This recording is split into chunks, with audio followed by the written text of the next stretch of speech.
Bosnia.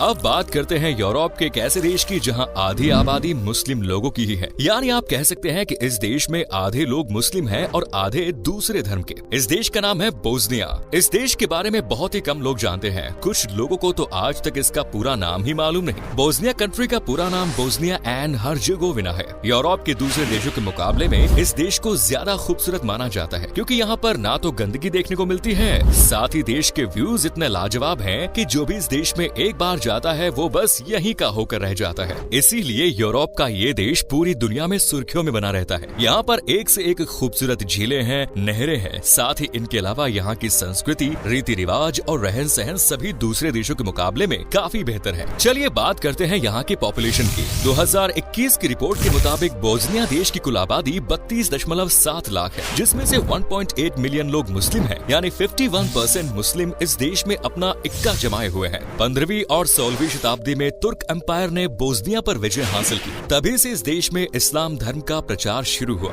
इस देश में सिर्फ 3 जातियों के लोग देखने को मिलते हैं, जिसमें एक है बोस्नियाक्स और दूसरे हैं सर्ब्स और तीसरे हैं क्रोएट्स। इसीलिए यहाँ इन तीनों भाषाओं का ही बोलबाला है। लेकिन जो बोस्नियाक्स लोग हैं वो ज्यादातर मुस्लिम धर्म को ही मानते हैं और इसी को फॉलो करते हैं। मुस्लिम बहुमत होने के चलते बोस्निया में एक से बढ़कर एक खूबसूरत मस्जिद है। आंकड़ों के मुताबिक आज बोस्निया में 1912 मस्जिदें हैं।